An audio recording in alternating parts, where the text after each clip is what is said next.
Alors déjà, ça fait longtemps que le podcast m'attire, mais je me voyais pas commencer alors que j'étais là du mal à être régulière sur YouTube. Bien que ça commence à changer, je pense que vous l'avez vu. Mais si on mélange les deux aujourd'hui. Donc non, je ne vais pas classiquement être posée sur mon canapé à vous raconter des histoires, on va les peindre, enfin je vais plutôt aller peindre, et tu auras le choix de soit regarder la peinture se faire petit à petit en fond sur YouTube, soit l'écouter tranquillement en mode podcast sur les différentes plateformes d'écoute. Enfin si j'arrive à les exporter aussi. Pour l'instant, ce podcast n'est qu'une première pierre. C'est clairement la première fois de ma vie que je fais ça, sauf quand j'ai été invitée la dernière fois dans un podcast.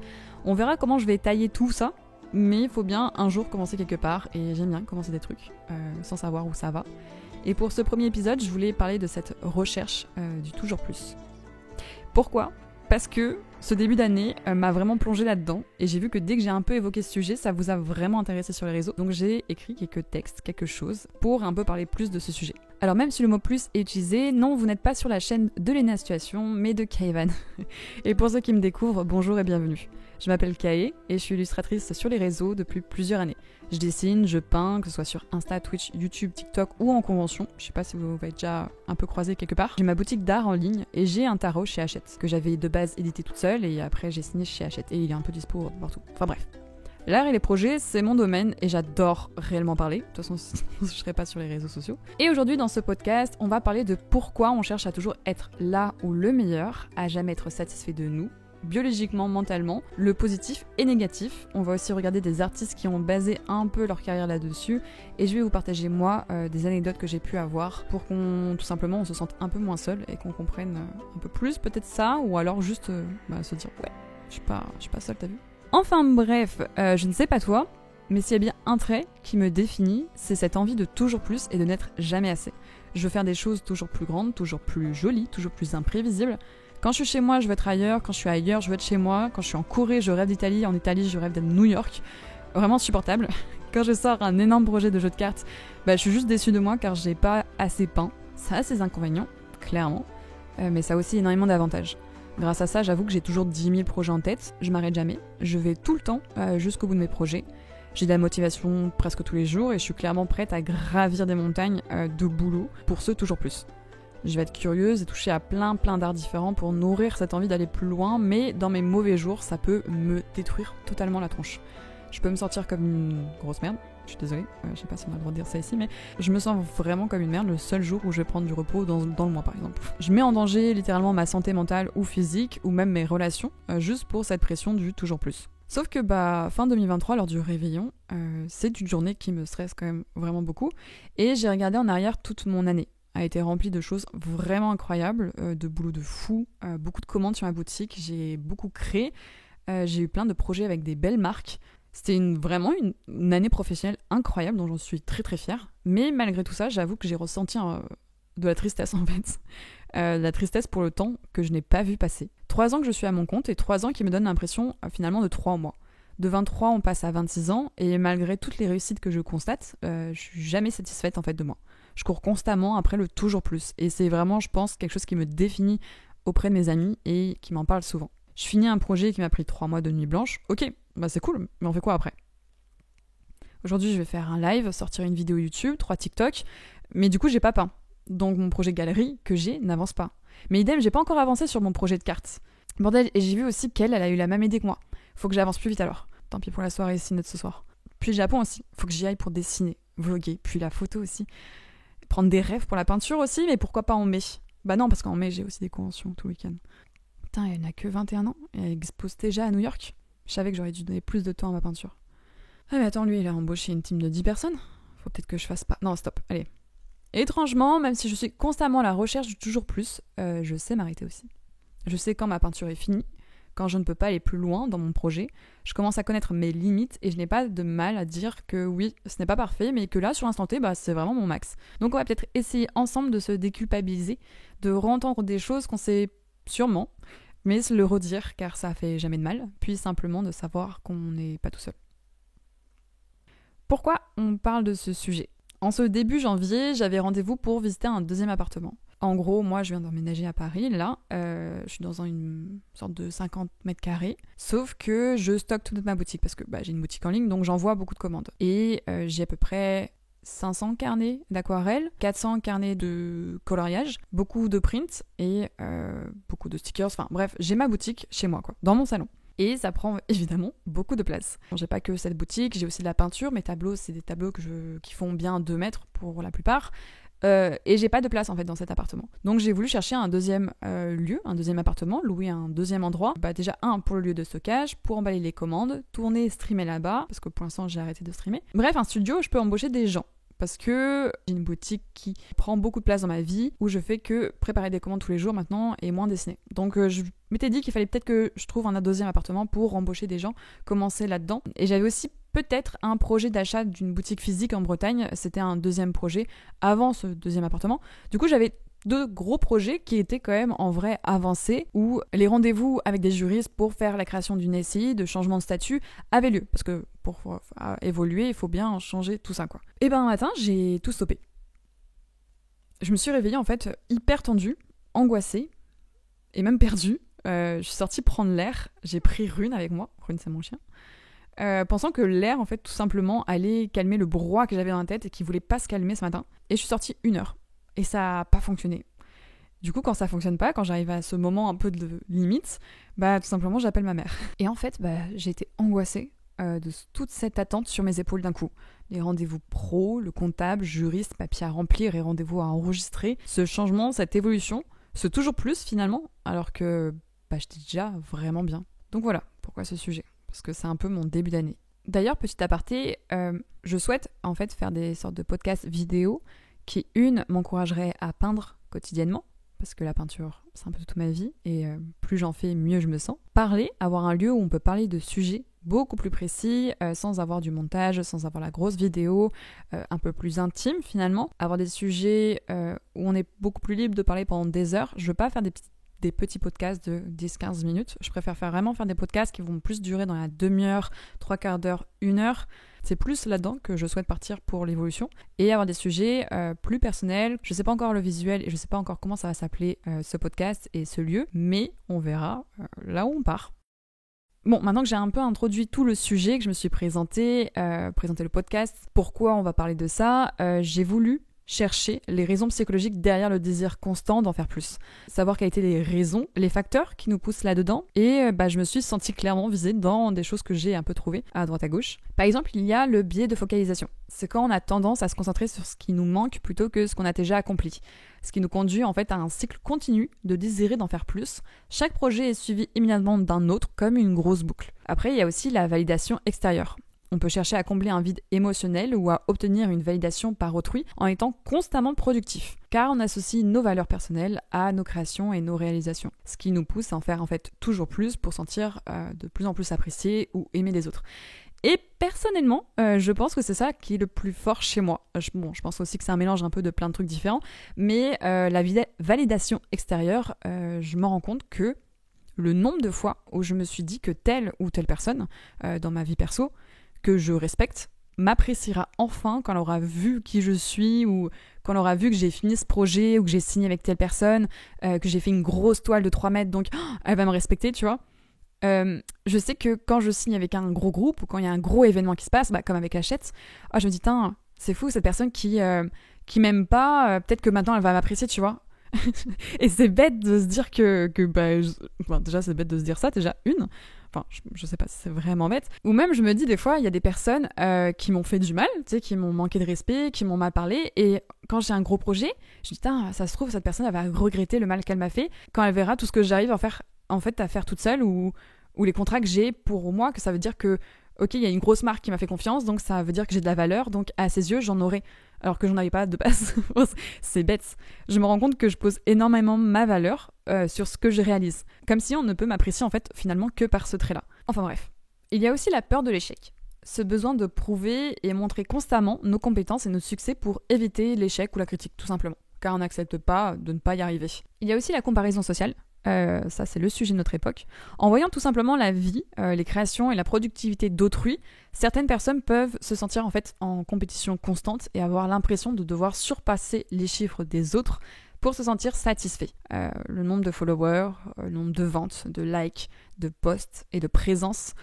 Bref, un peu le fléau de notre époque, mais on en reparlera plus tard. Moi, la comparaison sociale, je l'ai pas sur les réseaux. Le seul endroit où je l'ai eu et qui était très très fort, c'était sur Twitch. Parce qu'en fait, Twitch, tout est basé sur le nombre de viewers, le nombre de subs, de dons, et on est tous classés du plus grand public au plus bas. En gros, dès que tu vas sur la page d'accueil de Twitch, t'as les premiers lives que tu vois, c'est ceux qui ont le plus de viewers. Et c'était cet endroit où la comparaison sociale m'a le plus poussé en fait à être H24 en live. Je streamais à l'époque le matin et l'après-midi. Le matin c'était du dessin, l'après-midi c'était la peinture.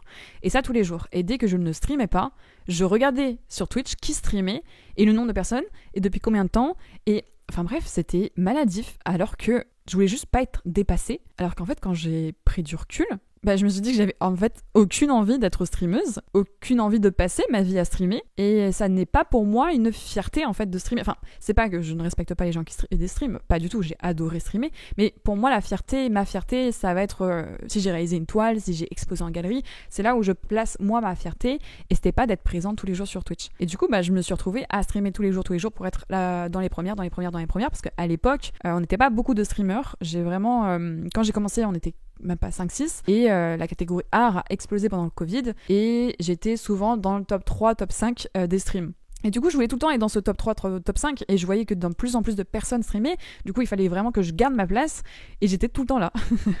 C'est que, j'étais triste en vrai. Enfin bref, c'est fou comment la comparaison sociale des chiffres m'a retourné le cerveau à ce moment-là.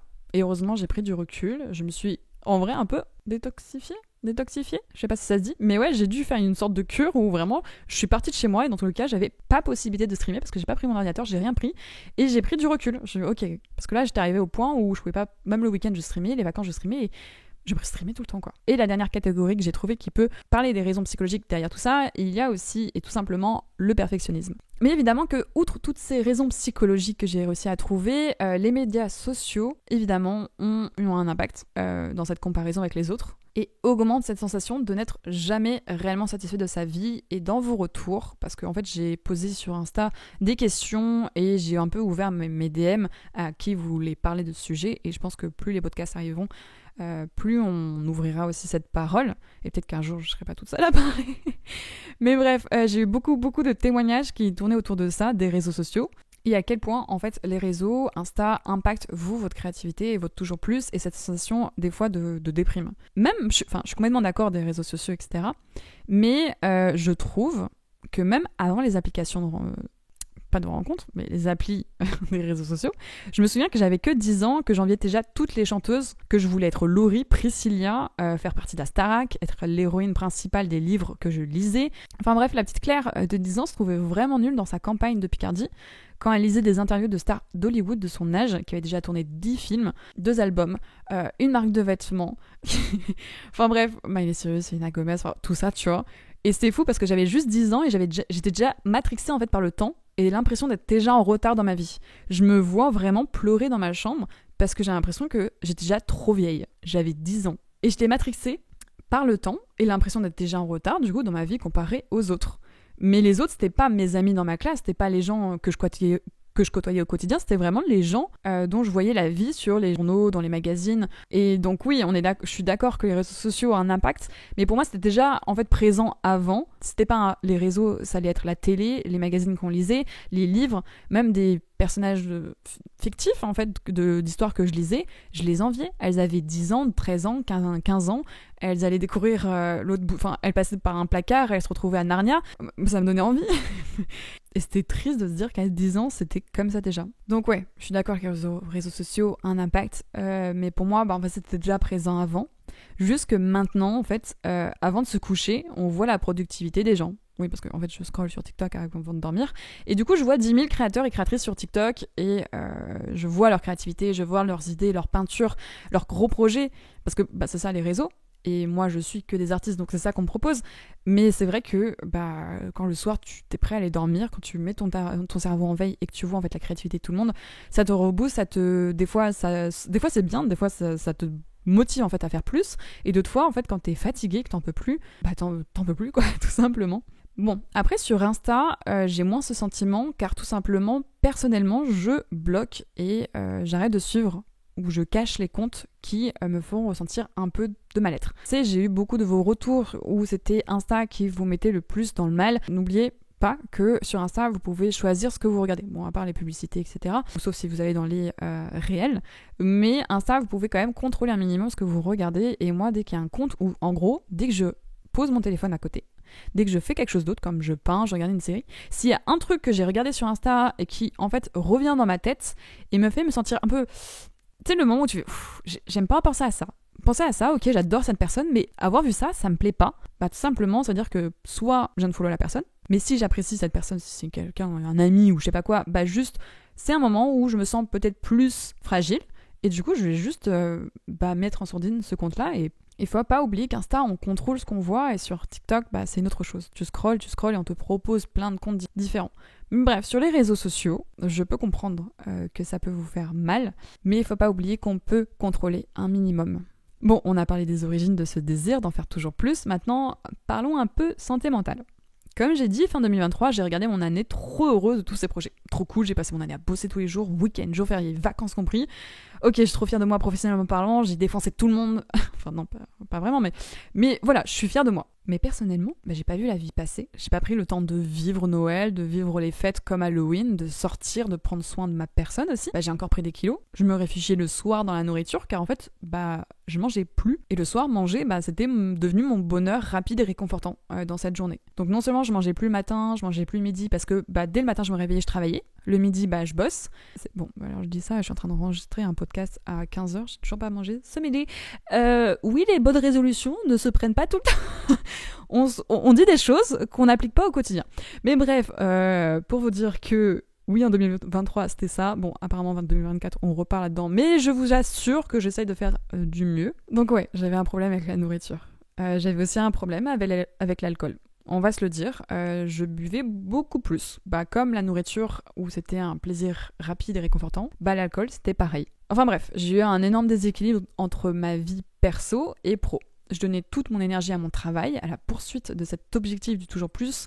Et heureusement, on va dire heureusement entre guillemets, que mon entourage était dans la même compréhension et même un petit peu, on va dire, dans le même délire que moi. Parce que sinon, évidemment que j'aurais perdu beaucoup d'amitié. Et je pense d'ailleurs que j'en ai perdu. Mais je me suis toujours réconfortée dans l'idée que de toute façon, seuls les vrais comprennent. Que c'était qui j'étais et que un peu qui m'aime l'accepte. Donc que les gens qui sont maintenant dans mon entourage sont des gens qui respectent qui je suis, blablabla, t'as vu, t'as compris. Enfin bref, je me réconfortais quoi. Mais ce désir constant peut aussi évidemment avoir un impact sur le stress et l'anxiété, accrue à force de cette auto-pression constante pour atteindre des objectifs toujours et encore plus élevés.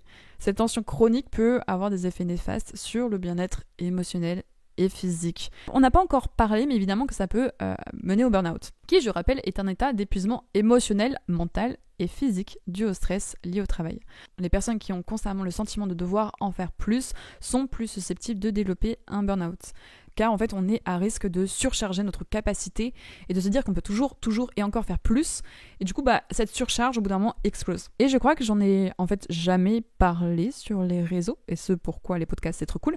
Mais évidemment que j'en ai déjà fait des burn-out, et le plus gros, le plus marquant, et celui que je m'en souviens vraiment et qui m'a retourné l'esprit, c'était à la fin du tarot. Mais pas à la fin du tarot, à la fin de la publication chez Hachette, etc., mais quand moi, je l'ai sorti, moi, sur ma boutique en auto-édition. Le tarot, pour rappel, et pour ceux qui ne savent pas, c'est 78 illustrations. 78 x 2 parce qu'en fait, j'ai fait un tarot avec des reflets. Donc il fallait redessiner sur mes illustrations là où je voulais avoir des reflets. Donc 78 x 2. Plus d'une vingtaine de vidéos YouTube réalisées. Une pré-vente à organiser. Un imprimeur et des tests à faire, une page de BD que j'ai fait aussi, presque 200 pages d'écriture de cartes, des goodies, des envois, j'ai eu une précommande de 400 tarots il me semble, du stress évidemment, beaucoup d'argent qui partait, qui revenait, qui repartait, qui revenait, qu'on mettait en confiance chez quelqu'un, chez l'imprimeur, une boutique évidemment à gérer, du SAV, le pire, des remarques des gens, déçus ou fiers, donc beaucoup d'émotions d'autres personnes, des colis abîmés, merci la poste, et en fait tout ça sur mes épaules. Et j'étais toute seule en fait dans ce projet. D'ailleurs c'est très drôle de réaliser quelques années après tout le taf que j'ai accompli toute seule. Bon, pour ceux qui savent, il a été publié par Hachette et donc j'ai vu le nombre en fait de personnes qui travaillaient sur mon tarot à Hachette. Ne serait-ce que 3-4 personnes pour la correction du texte que j'écris toute seule, telle personne pour tel truc, elle pour ce contact, elle qui devait gérer ce domaine-là, Et en gros, dès que tu posais une question, il y avait 2-3 personnes à contacter parce que chaque personne avait en fait sa spécificité comme une entreprise, quoi. Et en fait, tu réalises que tu vois 20 personnes travailler sur ton tarot, que toi tu as déjà édité toute seule, et que tu as tout ce travail-là, tu l'as réalisé toute seule. C'est à ce moment-là que j'ai réalisé en fait le taf que j'ai fait sur ce tarot. D'ailleurs, ça m'a fait rire parce que le tarot, plus les années passent, plus ça devient comme un effet de mode, et plus j'ai vu des artistes en faire, et il y a même des amis artistes qui m'ont contacté en mode oui, je souhaite moi aussi faire un tarot, mais t'inquiète, je te copie pas. Alors déjà d'une, j'ai pas posé moi le nom du tarot, c'est pas moi qui ai créé un tarot, donc soit créez ce que vous voulez, mais c'était plus en mode bonne chance, bonne chance, parce que j'en ai tellement chié pendant plus de 3 ans à créer ça, que c'est juste, fais, j'ai très hâte de voir ce que tu vas faire, comment tu vas le faire. Maintenant je suis curieuse parce que du coup moi je l'ai fait d'une façon, et je veux juste voir maintenant ce qu'une autre personne puisse faire. Et c'était un peu en mode bonne chance, vas-y. Bonne galère, moi je viens de finir. Bref, bon, maintenant 2 ans après, je suis fière de moi évidemment pour ce projet. Mais l'été de la fin de ce tarot, quand il a été publié sur la boutique, quand toutes les ventes ont été faites, quand tout le monde a reçu son tarot, quand le SAV était géré, bref, à la fin de ce tarot, j'ai vrillé total. Je pouvais plus dessiner. Je me rappelle, je prenais ma tablette parce que j'ai d'autres projets de jeux de cartes. Et je voulais commencer déjà ce jeu de cartes alors que je venais de finir mon tarot. Et dès que je commençais à dessiner, mon bras était crispé. Ma main me faisait mal. Vraiment, physiquement, ma main me faisait mal quand je commençais à dessiner. J'ai totalement, je pense, fait une sorte de rejet. J'ai loué un appartement dans le sud de la France parce qu'en fait mon appartement je pouvais plus me le voir. J'ai passé des mois et des mois à dessiner jour et nuit en fait dans cet appart, à préparer des commandes pour tout le monde, à aller très très vite, et mon appart vraiment je pouvais plus me voir. Le lieu des commandes et tout, j'étais aigrie, j'étais sensible, je pleurais très très souvent. J'arrivais pas à prendre du recul et à être fière en fait de ce tarot. Il était sorti, les gens étaient en mode trop bien, du coup t'en penses quoi, enfin c'est quoi ce sentiment d'avoir accompli ça? J'étais vide en vrai. Du coup j'ai aussi disparu des réseaux. Je répondais à plus aucun DM, je répondais même plus à mes potes. C'est pour ça que je disais tout à l'heure que heureusement que j'ai un entourage qui est compréhensible, parce que du coup les gens qui sont restés sont des gens qui comprennent que oui, il y a des fois où je dois disparaître en fait et je ne peux plus répondre à personne parce que je suis en train de craquer, en train de vriller. Bref, j'ai eu un stop posé par mon cerveau, autant physiquement que mentalement. Et j'ai pris du temps dans le sud à essayer de comprendre ce qui m'arrivait, parce que même en étant c'est drôle de maintenant quelques années après me revoir en fait, me pousser mes limites. Je dessinais vraiment, je me réveillais, je dessinais et je dessinais jusqu'à 2-3 heures du matin parce que tous les jours c'était des cartes en plus, des trucs finis en plus, et je me revois arriver aux dernières cartes, genre les 2-3 dernières cartes du jeu, quand tout allait être fini, que mon imprimeur avait déjà fait des tests, et je me rappelle d'avoir aussi les membres crispés et la main crispée de fatigue, mais de me pousser encore plus. Je me mettais des séries et je mettais mon cerveau en off. Ok, t'es fatigué, hop, cerveau en off, travail. Là, tu m'étonnes que j'ai fait un burn-out. Cette poursuite incessante de la perfection et du succès peuvent conduire à des sentiments de désespoir et de découragement, pouvant évoluer vers la dépression. Les personnes qui ne se sentent jamais satisfaites de leur réalisation peuvent ressentir un vide émotionnel et un manque de sens dans leur vie. Et on va pas se mytho, c'est ce qui m'arrive souvent. La fixation sur la réussite et la comparaison constante avec les autres peut entraîner une baisse de l'estime de soi. Et par exemple, depuis quelques semaines, ça va très bien. Je me sens vraiment bien mentalement. Tout fonctionne. Je reprends la peinture. Je fais des vidéos tous les week-ends que j'arrive à tenir, qui marchent plutôt bien sur YouTube. Je suis trop contente. Et juste tout simplement, en allant me couchant, une pote m'envoie un compte Insta d'une personne. Et je ne sais pas pourquoi, en voyant ce compte Insta de cette personne que je ne suis pas, tout de suite, baisse d'estime de moi, tout simplement parce qu'elle faisait des stats beaucoup beaucoup plus élevées que ma personne, x10, x20, et tout bêtement, mon estime de moi est évidemment retombée de plus bas, alors que tout fonctionne pour moi, et que avant de voir ce compte-là, j'allais très très bien, et que je n'ai rien en fait à envier aussi à cette personne. Enfin bref, c'est fou comment mentalement il y a des hauts, des bas que tu peux pas contrôler. Et on a essayé de savoir pourquoi, de prendre du recul. Des fois, tu peux pas trop savoir. Bref, les personnes qui se sentent jamais assez bonnes ou assez compétentes peuvent développer des sentiments d'insécurité et d'autodépréciation. Les personnes qui consacrent tout leur temps et leur énergie à leur travail et à la poursuite de leurs objectifs peuvent négliger leurs relations, ce que je parlais tout à l'heure, avec leur famille et leurs amis. ce qui peut entraîner des conflits, des tensions relationnelles. Moi, il y a un truc pour cette fin d'année, du coup, je sais pas ce qui s'est passé cette fin d'année où j'ai réfléchi qu'est-ce qui s'est passé pour moi en 2023, où je me suis rendu compte que oui, j'avais perdu du temps, j'avais pas vraiment profité de la vie. Et ben en fin 2023, pour Noël, c'est la première fois de ma vie que je fais un truc comme ça, pour ma famille, j'ai écrit une lettre à chacun, mais vraiment une lettre cœur ouvert. Je leur ai dit ce que je pensais, et surtout des choses positives, évidemment. Je veux pas écrire une lettre à Noël, un truc négatif, et puis même ça sert à rien. Je veux juste apporter du positif et de l'amour à ma famille qui m'aime et qui me supporte. Des choses que moi je sais et que je pense qu'ils savent, mais en fait des fois c'est bien de l'écrire aussi et de leur redire. Et des fois des choses que tu penses, mais oui c'est logique, tu sais que je t'aime, tu es une personne importante pour moi, je pense souvent à toi, mais cette personne ne le sait pas finalement forcément. Donc j'ai juste mis à l'écrit ce que je pensais, outre le fait que ça leur peut-être fait plaisir de lire ça. Moi, ça m'a fait vraiment du bien de savoir que j'ai pris du temps à écrire une lettre à des personnes qui comptent pour moi et de leur dire réellement ce que je pense de eux. Donc si tu te sens visé, c'est le moment d'appeler ta famille, ta mère, ton père, tes grands-parents, s'ils sont encore là, de discuter de la vie ou d'aller boire un café avec ta pote. Allez, on va respirer. Car en fait, tout simplement, il est important de reconnaître ces effets néfastes et de prendre des mesures pour trouver un équilibre sain entre ambition et bien-être. Bon, maintenant, comment en fait tout ça, tout ce toujours plus, peut impacter ta créativité et l'expression artistique. Parce que être motivé et ambitieux, c'est très très cool. Mais à une trop forte dose, ça peut être plus contraignant et je vois beaucoup ce cas d'auto-sabotage. Déjà pour moi, l'impact le plus concret qu'a ce toujours plus dans ton art, c'est le blocage créatif. À trop vouloir en faire, trop haut, trop parfait, trop ambitieux, on peut clairement se sentir vite submergé par toutes ces infos et cette autopression. Et finalement, juste ne pas pouvoir créer, car on a déjà trop d'attentes avant, alors que cette création n'a pas encore commencé. Peur de la rater, de ne pas atteindre le niveau qu'on s'est projeté, ce blocage peut t'empêcher de trouver tout simplement l'inspiration, ou justement d'avoir un processus créatif, parce que échouer, tester, finalement, changer d'idée, c'est ça, créer, et trouver des nouvelles idées uniques. Personnellement, j'ai ce problème avec la peinture. Le dessin, je m'en moque, j'ai pas de pression là-dessus. Tu sais, les petites devantures que je fais au quotidien, vraiment, je n'ai aucun stress dessus. Je m'en moque un petit peu, on va se dire, on va pas se mytho. Je dessine tous les jours. J'ai pas peur que ma devanture, mon trait ou que sais-je ne soit pas parfait. Ce qui m'amène en fait à beaucoup plus évoluer et grandir et d'avoir plein d'idées différentes de devantures, d'illustrations. Et en fait, monter un gros truc. Maintenant, je me retrouve avec beaucoup d'illustrations derrière moi et finalement d'être un peu connue sur les réseaux grâce à mes devantures, et d'avoir monté ce mur en fait de cahiers illustratrices dessin, alors qu'en fait pour moi c'est la peinture le plus important.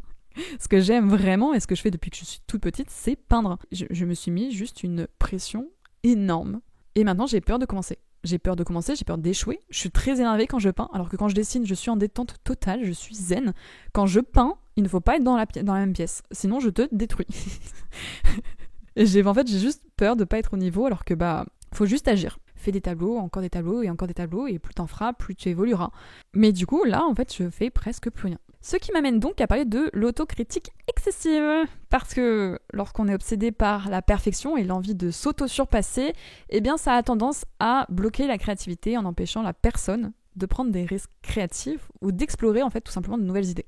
Tout simplement par peur de l'échec ou de pas être à la hauteur de ses propres attentes hyper élevées. Vous m'avez aussi parlé beaucoup de la diminution de la spontanéité, surtout amenée avec les réseaux sociaux. On dessine moins pour nous éclater, mais plus en se disant tiens, ça peut être un contenu sur les réseaux, vas-y je vais filmer pour le TikTok.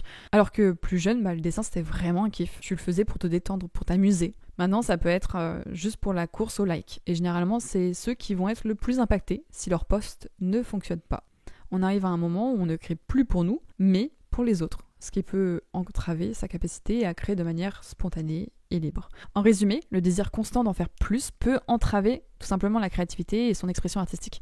Ça nous pousse en fait à être plus rigide et à moins expérimenter, moins se foirer et avoir, comme dirait un grand sage, des heureux accidents. Il y a une phrase que j'avais déjà dit plusieurs fois et que je continue à répéter et que je continuerai aussi à répéter parce que ça tombera toujours dans une conscience, ça tombera toujours dans quelqu'un qui en a besoin de l'entendre. C'était quand j'ai commencé à peindre, je détestais ce que je faisais et ma mère me répétait tout le temps que de toute façon il y aura toujours quelqu'un pour aimer ce que t'as fait, que tes petits accidents, le truc qui te plaît pas, quelqu'un va aimer ce défaut dans ta peinture. Bon aussi après en plus gros aussi personnellement quelqu'un qui fera toujours ton défaut, mais dans la peinture les choses que tu n'aimes pas, il y aura toujours quelqu'un qui kiffera. Et comme disait Bob Ross, il n'y a pas d'accident, il n'y a que de heureux accidents. Il me semble que c'est dit comme ça, je ne sais plus. Je ne suis plus sûre de cette phrase, mais il y a des heureux accidents. Bref, en parlant de Bob Ross, parlons maintenant des gens, des artistes célèbres, connus pour ce toujours plus, cette auto-perfection. Tout simplement de demander sur Insta. Bon, j'ai aussi fait des recherches évidemment. Et en vrai, je suis plutôt surprise parce qu'il y a un nom qui est revenu H24 dans mes recherches et dans vos réponses. Léonard de Vinci. Alors oui, c'est oui, c'est Léonard de Vinci. J'avoue que c'est un peu cliché et que c'est un peu facile de vous donner ça. Léonard de Vinci, oui, effectivement. Il est complètement réputé pour sa recherche constante de la perfection dans toutes ses activités. Parlons-en 2 secondes de la Joconde ou de la Seine. Il a été connu pour passer des longues heures en fait à perfectionner chaque détail de toutes ses peintures. Il a utilisé des techniques qui, à l'époque, étaient archi innovantes, qui n'existaient pas, pour créer des effets de lumière, de perspectives réalistes, etc. Pour ceux qui ont fait Histoire de l'art, on dit bonjour au sfumato. Enfin bref, c'est vrai que c'était tellement gros et que c'était vraiment face à moi que je sais pas pourquoi de base j'avais pas pensé à Léonard de Vinci. Puis il était aussi également fasciné par la science et l'anatomie, outre que l'art, et ce qui a évidemment contribué à nourrir et à perfectionner ces célèbres croquis anatomiques. Je sais pas si vous les voyez, si vous les avez en tête, comme l'homme de Vitruve.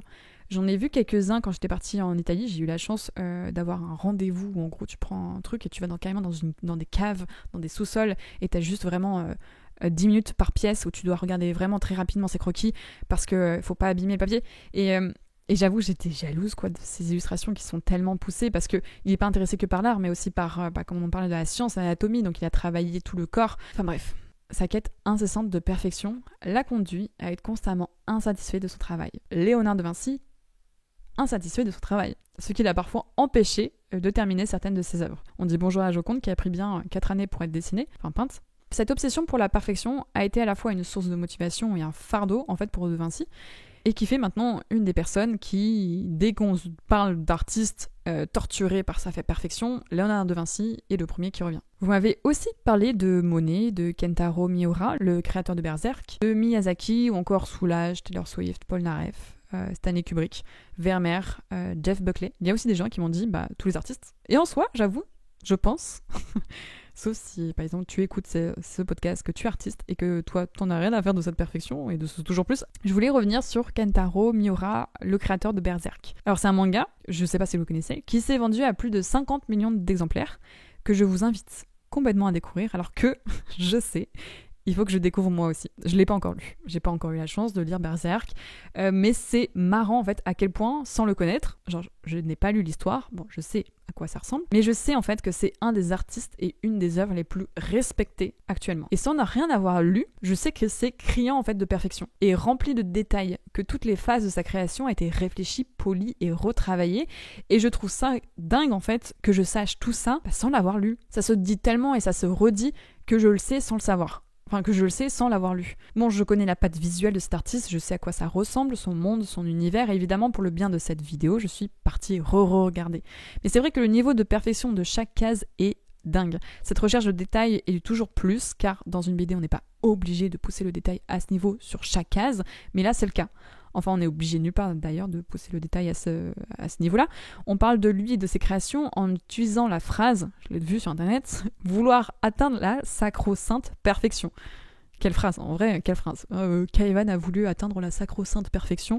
J'aimerais un jour que quelqu'un dise ça. Donc, en fait, effectivement, je pouvais pas parler d'artiste de perfection sans l'évoquer. Et en parlant de Kentaro Miura, ses créations me font vraiment penser à Gustave Doré. Sauf que Gustave Doré, c'était une création, une gravure. Juste imaginer Gustave Doré faire des BD. Pour moi, c'est un peu Kento Miura, tu vois. Maintenant qu'on a parlé des artistes, oui, parce que j'ai fait les choses bien dans ce podcast. Je sais pas combien de temps il va durer, mais j'ai fait des choses bien. Bon, nous avons parlé des raisons psychologiques, des effets néfastes sur nos créations, d'artistes qui en sont les gros représentants, et si maintenant, on parle de conseils pour surmonter cette mentalité. S'il y a bien un truc très précis qui, moi, m'aide, et qui, par exemple, va me débloquer niveau création et peinture, c'est tout simplement, attention, mon gros tips, d'aller dans les musées. Bon, ok, c'est hyper simple comme réponse, je suis désolée. Mais je vais pas que dans les musées que j'aime. Je vais dans toutes sortes de musées. Et surtout ceux dont je suis le moins fan, le moins réceptif. Parce qu'en fait, généralement, dans les musées, on voit le processus de création des artistes, des expos. on voit les croquis, on voit des tableaux qui sont moches, enfin moches, pas à mon goût, qui sont là et admirés par plein de monde. On voit aussi des tableaux pas finis, qu'on trouve sublimes et qui nous touchent beaucoup, beaucoup plus que des peintures ultra réalistes. Enfin après c'est des goûts, évidemment c'est mon goût, mais juste à chaque fois que je mets les pieds dans un musée, je me dis tout le temps que je peux le faire. Il suffit juste de créer, de s'amuser sur plein de toiles, avec plein de sujets. Je vois des fois des tableaux que j'adore, que je trouve dingue. Bon après je suis très fan de l'impressionnisme, donc tout ce qui est un peu taches, couleurs, etc. Bref, ça me plaît et à chaque fois ça me fait réaliser que je peux le faire, il suffit juste de le faire. Que ce qui me touche à chaque fois le plus, ça va pas être la qualité de la peinture, de la toile ou des détails, mais l'intention en fait derrière, le sujet, les couleurs, les palettes, l'émotion, tout simplement être touché par une œuvre d'une personne et de la trouver parfaite comme elle est. Alors que son créateur, lui, doit sûrement se dire qu'elle n'est pas parfaite et qu'il peut toujours en faire plus. Bizarrement, à chaque fois, ça me donne un recul énorme sur mes créations, mes projets et surtout sur ma vie. C'est ce pourquoi en vrai j'adore aller dans les musées et généralement quand je déprime, je vais dans un musée, après ça va mieux. Bon déjà parce que je suis motivée et j'ai plein d'idées, ça m'a donné encore plus de sujets à peindre, mais en plus parce que ça me fait relativiser en fait. Que ces personnes qui sont des grands noms, Monet et Dali, ont un jour été des êtres humains qui ont juste beaucoup créé, donné leur vie à la création, mais qui ont aussi eu des familles, qui ont des enfants pour la plupart, qui sont nés, qui sont morts, qui ont des frères et des sœurs. C'est des êtres humains comme vous et moi. Enfin bref. Et toi, d'ailleurs, c'est quoi ton conseil pour surmonter ça ? Un truc bateau, comme moi, aller au musée. Bon, trouver l'équilibre entre l'ambition et la satisfaction peut être un défi, je l'entends. Mais c'est crucial pour cultiver un bien-être durable et une vie épanouie et ne pas se cramer les ailes à la fin. Car finalement, je trouve qu'on avance beaucoup plus loin et plus vite en faisant tranquillement tous les jours plutôt que s'épuiser et tout donner d'un coup et avoir besoin de 2-3 jours pour remonter la pente. Et en fait, tout simplement, prendre du temps pour soi, c'est nourrir notre imagination et nos idées, plutôt que de s'épuiser et de se retrouver vide d'émotions et d'envie. Parce que bouger, aller au musée, voir des amis, voir des gens, c'est remplir en fait cette envie, cette niaque, cet amour de vivre en fait, et ces idées, ces émotions, et que si on fait que travailler, on devient vide d'émotions, vide d'envie, et au bout d'un moment, le vélo, il arrête d'avancer, quoi, il arrête de tourner, et les créations arrêtent d'avancer et d'évoluer. Ça m'a fait vraiment du bien. On parlait de cette crise que j'ai fait au début de 2023, là, où j'ai dû appeler ma mère. Ça m'a fait vraiment du bien quand je l'ai eu au téléphone et qu'elle m'a dit que j'avais le droit, moi, que j'ai le droit de ne pas évoluer au point de créer une entreprise. Donc oui, je continue à évoluer, mais pas d'évoluer dans ce chemin-là, de créer une entreprise avec 10 employés. Car en fait, je me comparais avec des collègues des réseaux qui, eux, c'est le cas. Et que je me suis dit, ok, eux, ils l'ont fait, c'est-à-dire que moi aussi, je dois faire parce que je suis dans le même niveau. Et que du coup, ça veut dire que c'est ça ma suite. Et en fait, ma mère m'a rappelé que ma force, c'est sûrement ça, en fait, d'être toute seule, que j'ai besoin de bouger, de voyager, d'être libre, de pas avoir cette accroche avec une entreprise, de pas avoir cette accroche avec plein de gens pour, en fait, toujours nourrir ma création. Et que c'est normal, en fait, que j'en suis pas là, parce que ce n'est pas moi. Et que ce que fait le voisin n'est pas signe que c'est ce qu'il faut absolument faire. Que moi, ce que là je suis en train de faire, c'est pas signe que c'est ce qu'il faut absolument que vous faites aussi. Si tu me suis sur les réseaux, que des fois tu te dis il faut que je suive Kaé parce que Kaé elle a vraiment ce que j'ai envie d'être, tu vois. Et mon chemin ne sera pas ton chemin et ma vitesse sera pas ta vitesse. On veut du toujours plus, mais on devient ce qu'on est. Il n'y a pas de mauvais chemin, pas de chemin moins ou plus long. Chaque chemin est complètement différent et c'est ce qui fera ta force en fait. Tu es ta propre force, ta vie est ta propre force, ton mental et comment tu vois les choses, c'est ta propre force et c'est ce qui te représente en tant qu'artiste. Copier des gens, copier la vie des gens, copier leurs décisions, leurs choix de vie, ça va pas te nourrir, ça peut te nourrir, mais pas aussi rapidement que si tu t'écoutes tout seul. Chaque envie est différente, à différents âges, avec des raccourcis ou des rallonges. Chaque vie est différente. Mais ça veut pas dire que le chemin d'une autre personne est meilleur que la tienne. D'ailleurs, dans les conseils, je ne voudrais pas te dire de définir des objectifs plus réalistes, entre parenthèses, pour contrer cette envie de toujours plus, parce que je suis la première en fait à viser des choses irréalistes, parce que j'en sais rien, moi, en vrai, de ce qui est réaliste ou non, et personne ne le saura pour vous. Mais juste, je te souhaite de ne pas t'en vouloir et de ne pas te rabaisser quand tu as besoin de temps et de repos. Que c'est normal et que tout comme quand un prof m'avait dit, je m'en souviens, et ça m'a vraiment aussi... Putain, j'ai plein de petits trucs que les gens me disent qui me... Tu sais, c'est vraiment les phrases que les gens, ils te disent ça comme ça en mode ça va pas te marquer, mais moi, ça m'a marqué. J'avais un prof à l'époque qui nous avait dit que oui, aller à la machine à café dans une entreprise, c'est aussi une forme de boulot. Parce que pendant que tu prends ton café, tu vas parler avec des collègues que tu ne vois pas ou peu, que tu vas sûrement croiser d'autres personnes que tu as envoyé un mail mais pas encore eu de réponse, que hop, eux, ils sont au courant de quelque chose que toi tu n'étais pas encore au courant, ou ils vont avoir une idée différente parce qu'ils ont un secteur différent, qu'ils ont déjà eu ce problème et qui vont te donner une solution. Et en fait, aller chercher ton café et parler avec des gens, d'une, ça va t'apporter de la socialisation, et deux, ça va t'apporter sûrement des réponses, un savoir ou une idée sur ton boulot actuel. Et ça aussi, en fait, cette communication, c'est du travail. Ça aussi, tout ça, c'est du travail. Donc oui, sortir, voir ta famille, jouer, c'est en quelque sorte du travail qui va tout simplement te nourrir ta créativité. Là, on part sur un podcast créativité ou quoi? Bref, certains te diront aussi, niveau conseil, de tenir un journal de gratitude. On le voit partout sur YouTube, pour garder en fait une pleine conscience de tout ce qui t'arrive. En gros, chaque jour, tu dois écrire ce pourquoi t'es content, ce pourquoi t'es fier, ce qui t'a rendu fier hier, ce qui va te rendre fier demain. Et on sait jamais. Peut-être que ça, en fait, tout simplement, ce petit truc de tenir un journal quotidien, peut-être que c'est vraiment ce que tu as besoin et qui te fera du bien. Moi, j'ai testé. J'étais au Canada quand j'en ai eu un. Je l'ai testé. C'est vrai que j'étais plus à même à réfléchir à qu'est-ce qui m'a plu dans ma journée, des petits trucs tout cons comme aller chercher une glace. Ouais, chercher une glace au Canada. Je vous assure que j'ai vraiment écrit ça dans un truc. Mais ça n'a pas tenu. J'avoue, ça n'a pas tenu et j'ai pas spécialement... je suis repartie dans une déprime et hop là, il n'y avait plus de carnet du coup. Mais et là, tu vois, 1 ou 2 ans après, j'en ressens pas la nécessité d'écrire pour réaliser qui tu es, pour réaliser que tout ce que tu fais c'est trop bien et que pas besoin d'aller chercher toujours plus et toujours ailleurs et toujours des projets différents. Peut-être que tenir un journal de gratitude peut te faire du bien. Autre conseil aussi, prendre le temps de célébrer ses succès. On célèbre beaucoup les succès des autres. On essaye toujours de leur dire mais t'as vu, t'as fait ça. Mais les siens, les grands comme les tout petits, on le fait pas assez. Bon, je vais encore parler de ma mère, je suis désolée. Elle a vraiment eu un impact, ok? Et en fait, il y a quelque chose qui m'a manqué après avoir commencé à vivre sans ma mère, c'est que ma mère, elle célébrait souvent mes succès. Ou alors, elle me faisait vraiment prendre conscience que c'est normal que t'es en train de craquer. Regarde tout ce que tu viens de passer, regarde toutes ces semaines horribles. T'as vécu ça, évidemment que ça a eu un impact psychologiquement peut-être, et t'as fait ça, évidemment que peut-être que tu es épuisé, c'est normal que tu craques. Et en fait, depuis que je ne suis plus chez ma mère, je n'ai plus personne, et ce qui est logique, qui me dit c'est normal, tu as droit de craquer. Donc déjà, je suis là pour vous dire que c'est normal, vous avez le droit de craquer, vous avez le droit de vous sentir mal des fois. Prendre le temps de se célébrer, tout simplement, de prendre conscience que vous êtes fort, vous avez fait des choses, c'est normal que des fois il y a besoin de prendre du temps, que c'est normal que ça va pas bien. Et on n'est pas des robots. Évidemment, entoure-toi de personnes qui te soutiennent. C'est très bateau, je suis désolée, mais on a toujours besoin de entendre ces phrases. Entoure-toi de personnes qui te soutiennent et qui t'encouragent sainement. Sainement. Car il ne faut pas oublier que les relations saines peuvent vraiment avoir un rôle crucial dans ton bien-être. Et pas que dans la vraie vie, sur les réseaux aussi. On rappelle que tu peux unfollow qui tu veux. C'est ton monde, les réseaux. Et le dernier conseil, je pense, c'est aussi de se traiter comme on traiterait notre meilleur pote. On est moins exigeant, alors qu'avec nous, on demande une exigence énorme. Regarde ton taf, regarde ta vie, regarde ta semaine, comme si c'était la semaine de ta meilleure pote, et juste prends ce recul et cette gentillesse que tu auras avec ta meilleure pote, parce qu'on est beaucoup plus dur avec soi-même. Juste applique-le à toi. Enfin voilà, dans ce podcast, on a évoqué beaucoup de sujets qui peuvent nous aider à comprendre pourquoi on cherche à en faire toujours plus et quel impact ça peut avoir quand ça devient maladif pour nous. On a parlé des artistes, d'anecdotes, de conseils et j'espère juste que mes petits mots, mes phrases, comme une discussion en fait avec une pote un soir, peut-être te faire du bien et relativiser si tu te sens noyé face à ton propre cerveau, à tes propres émotions. Dans ce problème de toujours plus, je pense que je ne serai jamais personnellement satisfaite de ce premier podcast.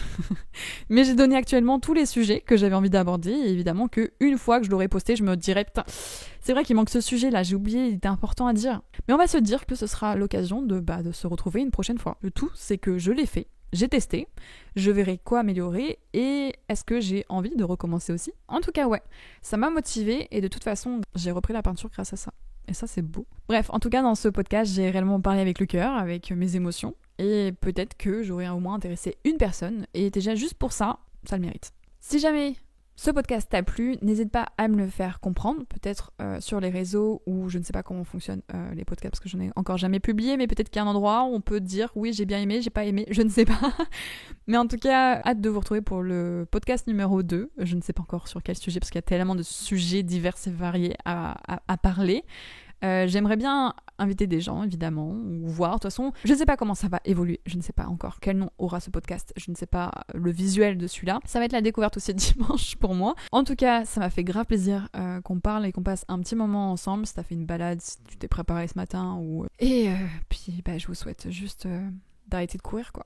T'as écouté ça, c'est que t'as déjà commencé la première étape. Donc on se retrouve à la deuxième étape, ok? Je ne sais pas comment finir un podcast, j'avoue. Du coup, je vais juste appuyer sur le bouton et vous dire belle journée. C'était Kae.